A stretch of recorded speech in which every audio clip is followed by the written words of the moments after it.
जय हिंद दोस्तों, welcome to ज्योतिर्मय। आज हमारे साथ इंडियन इनसाइड विद जुनैद मौजूद हैं। इनसे हमारी इतनी लगातार डिस्कशंस होती रहती हैं कि क्या बताएं, और जबरदस्त लेवल पर। लेकिन आज डिस्कशन करने जा रहा हूं तालिबान के एक स्टेटमेंट पे।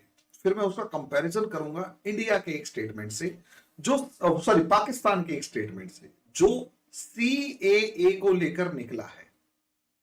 दोनों कंट्रीज ने स्टेटमेंट दिया, लेकिन यहां पर तालिबान डिप्लोमेसी खेलता हुआ नजर आ रहा है, पाकिस्तान बेवकूफी करता हुआ नजर आ रहा है। कैसे? अगर मैं यहां आपको दिखाऊं तो तालिबान का इस टाइम पर स्टेटमेंट देखिए क्या है। CAA should be for all persecuted people irrespective of religion, says Taliban.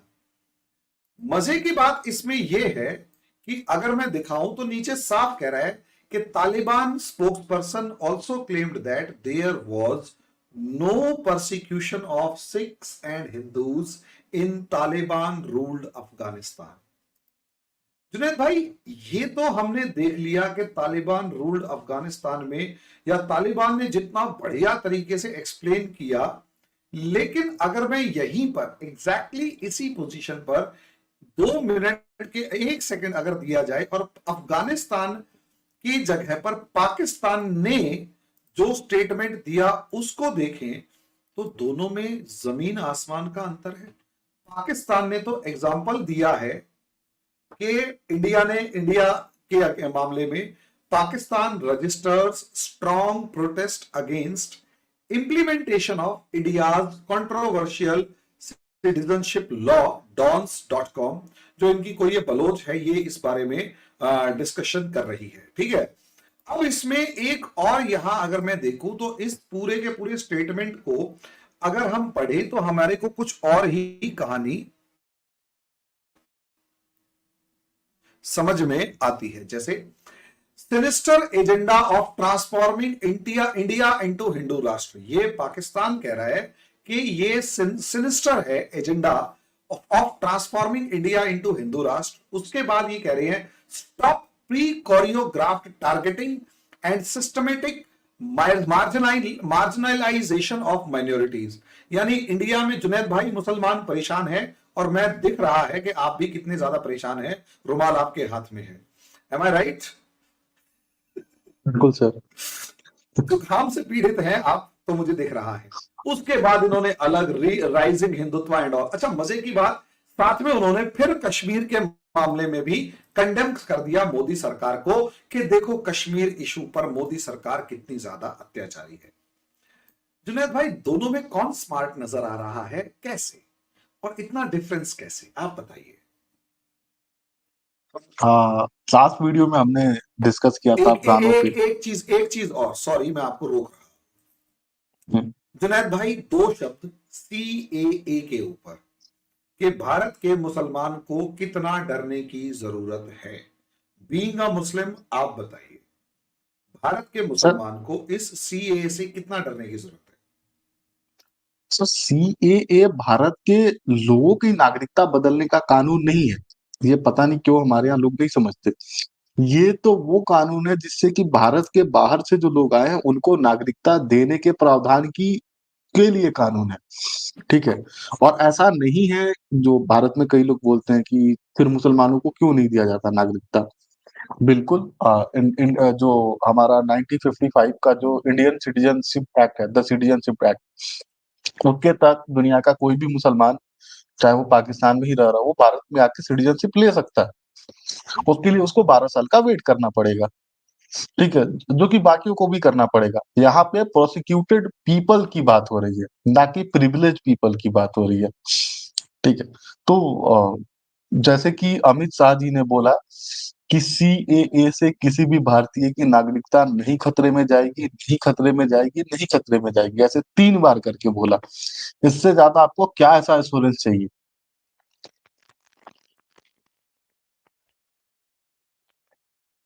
अब इसका तो क्राइटेरिया हमें नहीं पता ना, एश्योरेंस क्या चाहिए। चलो खैर, कोई बात नहीं, हम तालिबान पाकिस्तान की डिस्कशन करते हैं। हो गया बस, तालिबान के सर और देखिए, पाकिस्तान के बारे में बता रहे थे। सर सबसे बेस्ट डिप्लोमेसी वही होती है कि दुनिया में कहीं भी कोई सिचुएशन हो, आप अपनी बात करें, ठीक है? तो अभी तालिबान के रिजीम ने किया, ठीक है ना? तो उन्होंने इस सिचुएशन में अपने यहाँ के माइनॉरिटीज की कंडीशंस के बारे में बताया।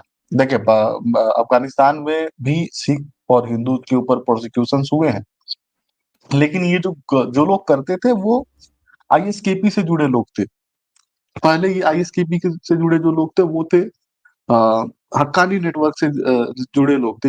ये सारा कुछ कर रहे थे, ठीक है? तो जैसे 2001-2 में काफी ज्यादा अटैक्स हुए थे सिखों पे, बहुत मेजर अटैक हुए थे।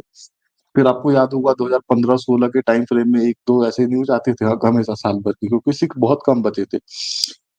हाँ, फिर जब ये तालिबान की रिजीम आ गई तो एक डिसइन्फॉर्मेशन भी फैलाया गया कि रिजीम हिंदुओं को मार देगी, खा जाएगी। लेकिन जितने भी हिंदू और सिख बचे हैं, वो ज्यादा सेफ हैं। ज्यादा सेफ ना बोल के बोले कि 100% सेफ है कंपेयर टू पाकिस्तान और बाकी जो कंट्री है। बांग्लादेश में हिंदुओं की हालात चिंताजनक है, नो डाउट, और इस दिशा में बहुत ज्यादा काम करने की जरूरत है।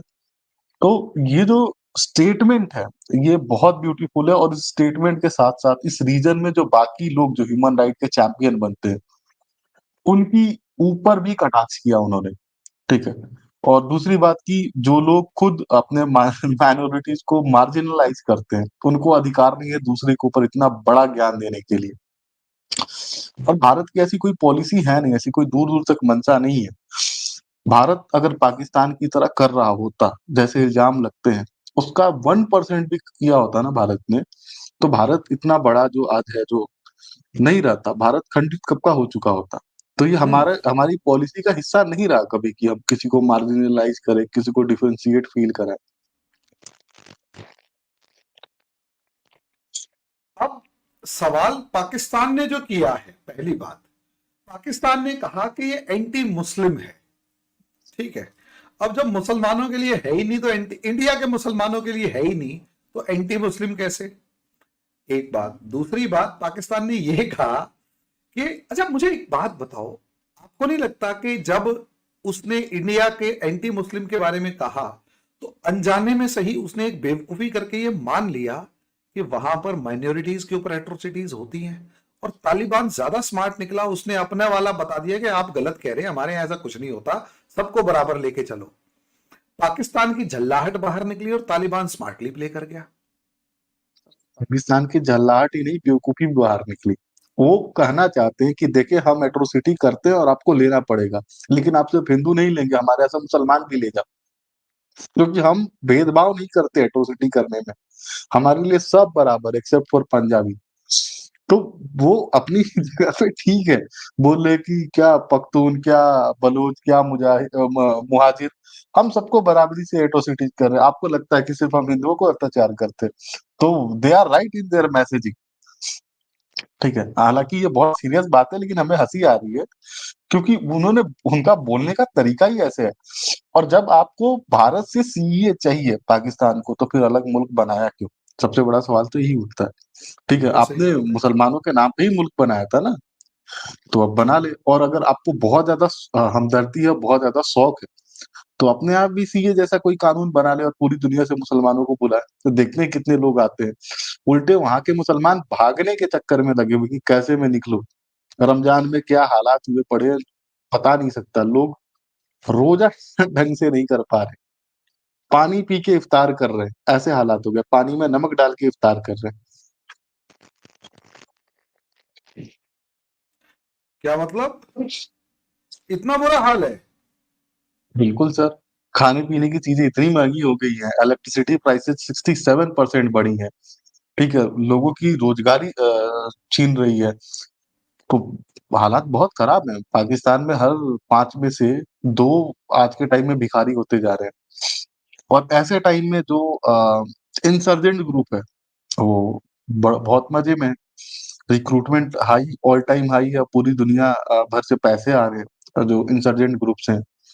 और इसमें सबसे आगे टीटीपी निकल गई है। टीटीपी अच्छा पैसा दे रही है और यूथ्स ठीक-ठाक रिक्रूट हो रहे हैं। और यूथ टीटीपी पे इसलिए भी जा रहे हैं क्योंकि टीटीपी में जाने का एक फ़ायदा है कि टीटीपी पे रिटेलिएट बैक अटैक नहीं हो रहे। तो लाइफ सिक्योर है। एक मतलब सेकंड, एक सेकंड, टीटी एक सेकंड, दोबारा। सर टीटीपी अटैक कर रही है पाकिस्तान आर्मी के ऊपर। हाँ। पाकिस्तान आर्मी आज के टाइम में इस स्थिति में नहीं है कि टीटीपी पे अटैक बैक कर पाए, और पैसे भी अच्छे मिल रहे हैं। तो जिंदा रहने की ज्यादा गारंटी है टीटीपी में, पैसे भी ज्यादा मिल रहे हैं, इसलिए लोग जा रहे हैं टीटीपी में। अच्छा, पाकिस्तान ने भी थोड़े दिन पहले तालिबान को भी हड़काने की कोशिश की थी यूनाइटेड नेशंस में। मतलब उसके जो परमानेंट मेंबर है कि तालिबान को दबाव डालो कि वो टीटीपी को सपोर्ट ना करे, और टीटीपी को टेररिस्ट ऑर्गेनाइजेशन डिक्लेयर करो, ये पाकिस्तान ने डिमांड करी थी वहां पर। तो यहां ग्राउंड पे कुछ नहीं कर पा रहा, लिटरली ये हालात है क्या? साहब क्या बताएं, अभी एक हफ्ते 10 दिन पहले एक पश्तो न्यूज़पेपर में ऐड आया था अफगानिस्तान में कि हमें सुसाइड बॉम्बर चाहिए, खुद को हमलावर है चाहिए पाकिस्तान क्या? में। हाँ सर, अखबार में एडवर्टीजमेंट आया था, मजाक नहीं कर रहा हूँ।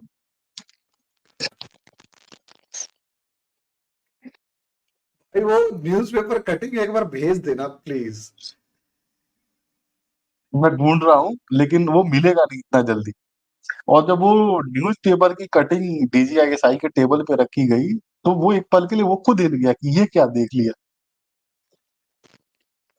भाई सच में मैं ये क्या सुन लिया, अखबार में एडवर्टीजमेंट कि आओ तुम्हें फिदाइन बनाएंगे और फिदाइन अटैकर चाहिए, रिक्रूटमेंट, हाँ, अच्छा पैकेज मिलेगा।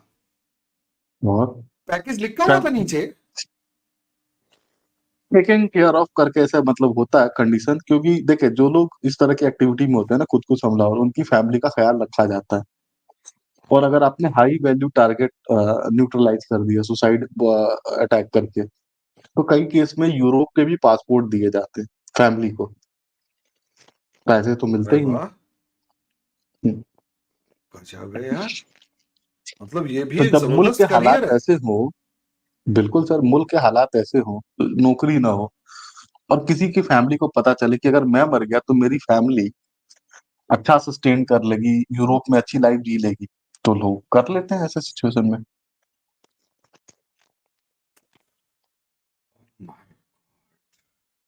चलो खैर, हम लास्ट, पाकिस्तान ने डिप्लोमेटिक एक बेवकूफी तो करी है, इडियटनेस हम्म। कहेंगे क्या कहेंगे, कश्मीर घुसेड़ने की इसमें क्या जरूरत थी? लास्ट क्वेश्चन आज का। सिर्फ इनका एसओपी है फॉरेन मिनिस्ट्री का, कि वो किसी भी बैठक में जाएंगे, किसी भी मीटिंग में जाएंगे, वहां पे कश्मीर के ऊपर उनको बोलना ही बोलना है। और जब वो वापस आते हैं और अपनी रिपोर्ट फाइल करते हैं, अगर पूरी दुनिया के हर कंट्री में इस तरह का प्रोसीजर होता है कि आप किसी भी समिट से आए तो उसका एक क्लोजर रिपोर्ट आपको सबमिट करना होता है। तो जो क्लोजर रिपोर्ट का जो फॉर्म होता है, उसमें लास्ट में एक होता है कॉलम कि आपने कश्मीर के ऊपर बोला कि नहीं बोला। पहले एक पुराने जमाने में जो इसका फॉर्म आया करता था, उसमें एक लंबा चौड़ा आर्टिकल टाइप का लिखना पड़ता था। अब वो सिर्फ टिक मारने वाला हो गया है। तो इनको बोलना पड़ता है कुछ भी दिखाने के लिए, और उसको टिक मार के सबमिट करना पड़ता है। ठीक है, तो ये दुनिया में कहीं भी जाए, इनके फॉरेन मिनिस्ट्री से रिलेटेड लोग, उनको बोलना पड़ता है। इसके अलावा एक और डेवलपमेंट हुई है जो कि अभी मीडिया में नहीं है। अफगानिस्तान में चार्ल्स डे जो अफेयर है पाकिस्तान के, वो कल रात को तालिबान रिजीम से कुछ मैसेज, पर्सनलाइज मैसेज लेके वहां से निकले, और कल शाम को निकले और कल रात को पहुंच गए। और उनको मैं ट्रैक कर रहा था यहाँ पे बैठ के, और आज शाम को उनकी पाकिस्तान में फॉरेन मिनिस्ट्री के लोगों से मीटिंग हुई है। वो क्या मैसेज आया वो अभी तक मुझे पता नहीं चला है, मैं पता कर रहा, पता चलते के साथ बताऊंगा आपको। लेकिन कुछ सीरियस चीजें हुई है। और इन्होंने अभी रिसेंट टाइम में रिक्वेस्ट किया था तालिबान से कि आप कुछ भी करके कम से कम रमजान भर के लिए हमें सीज फायर करा दो टीटीपी से, जो कि बात नहीं बनी है, क्योंकि रमजान में भी टीटीपी ने अटैक किए हैं। तो जो हम कहते हैं ना कि तालिबान इन्हें असली इस्लाम सिखाएंगे, तो वो होते हुए दिख रहा है। एक सेकंड, इंडिया के अंदर तो सीज फायर हो जाता था रमजान के अंदर दोनों पार्टीज में, बिल्कुल सर। तो ये तालिबान से नहीं हुआ इनका? नहीं हुआ, टीटीपी से नहीं हुआ क्यों सीज भाई? फायर। बल्कि ये तो त्योहार का मौसम है, पाक महीना है ये तो, है। सर तालिबान ये जो टीटीपी की रजीम है ये इस लायक भी नहीं समझती इनको कि इनसे रमजान में इनको कंसेशन दे दे।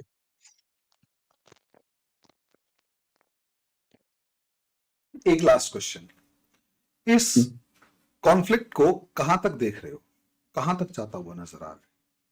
सर ये कॉन्फ्लिक्ट बहुत फास्ट बढ़ रहा है और इनके काफी सारे इलाके जो ट्राइबल एरियाज है अ, वो डिफेक्टो वहां पे गवर्नमेंट चल रही है तालिबान की। वहां पे जिरगे लगा दिए इन्होंने, अदालत लगा दी है।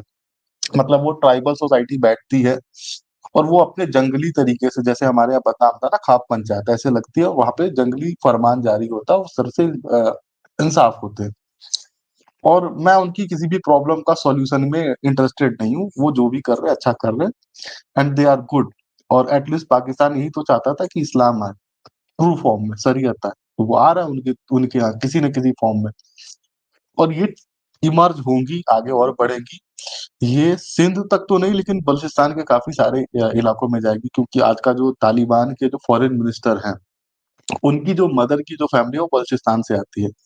तो वो भी बहुत ज्यादा इंटरेस्टेड है बलूचिस्तान के रीजन में।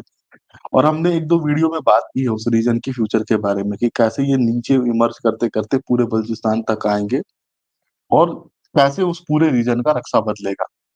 तो उस डायरेक्शन में चीजें हो रही है। न्यू न्यू लड़के, अच्छे अच्छे घरों के लड़के रिक्रूट हो रहे हैं, टीटीटी में जा रहे हैं और they are doing very well there. In terms of them, in their terms बहुत अच्छा कर रहे हैं। हाँ यानी आप इस हाँ। तरफ इशारा कर रहे हैं कि इंडस रिवर के वेस्ट में जो कुछ भी है, मरगला हिल्स वगैरह का जो भी मामला है, वो सारे का सारा तालिबान बनने जा रहा है, अफगानिस्तान में शामिल होने जा रहा है। हाँ लेकिन आपको ये 3-4 साल लगेंगे इस डेवलपमेंट को देखने में। वो यार 5 साल भी लगेंगे तो बहुत ज्यादा थोड़ा होते हैं 5 साल। कोरोना कल की बात लगती है, हम्म, 4 साल बीत गए। बिल्कुल सर। कोरोना कल की तो बात लगती है, 4 साल बीत चुके हैं। और ऐसा लग रहा बिल्कुल है यार अभी तो आया था और अभी तो उसकी प्रॉब्लम जो खत्म नहीं हुई। सर 2019 के बाद से तो मैंने गिने ही नहीं कि कौन सा साल बीत गया। मैं भूल जाता हूँ हर बार 21-22 गिनती करना। आप भी भूल जाते होंगे। हाँ हाँ, 21 में, 20 में क्या किया, 21 में क्या किया, 22 में क्या किया, याद नहीं रहता। ऐसा लगता है वो जिंदगी के 2-3 साल गायब हो गए हैं। और कभी कभी टाइमलाइन में कंफ्यूजन हो जाता है बहुत बार कि वो 20 में हुआ हम्म। था या 21 में हुआ था या 22 में हुआ था। ये बहुत कंफ्यूजन मेरे साथ भी होता है। चलो खैर, जिस तरीके से आपने बताया हमें एक चीज तो समझ में आई। आपकी पूरी की पूरी डिस्कशन में दो चीजें, पाकिस्तान ने जो स्टेटमेंट दिया उसमें साफ तौर पर कहा है कि इंडिया को गलत फहमी हो गई है, हम सब पर बराबर अत्याचार करते हैं। आज की एक तो ये की पॉइंट है, और इससे अच्छी की पॉइंट बहुत कम मिलती है। दूसरा, मतलब जुनैद भाई किस, मतलब मजाकिया स्वभाव में आपने समझा दिया कि भाई हम सब पे बराबर अत्याचार करते हैं, और दूसरा सीज फायर की भीख मांग रहा है पाकिस्तान। इसी के साथ आज का ये सेशन हम यही रखेंगे। अगले वीडियो में अगले टॉपिक पर डिस्कस करेंगे। मेरे चैनल ज्योतिर्मय और जुनैद भाई के channel Indian inside with Junaid, दोनों को फॉलो करें, लाइक करें, सब्सक्राइब करें, शेयर करें, बेल आइकन जरूर दबाएं। और जुनैद भाई के ऊपर दबाव डालते रहेंगे कि अपने चैनल के ऊपर भी मस्त मस्त टॉपिक्स, मतलब ऐसे ऐसे सर जो मैं कर रहा हूँ सर। रिवीलिंग हो, डालते रहें, ताकि हमें भी काफी जी कुछ सीखने को मिले। अभी के लिए इतना ही। धन्यवाद जुनैद भाई, बहुत बहुत शुक्रिया। Thank you very much. धन्यवाद।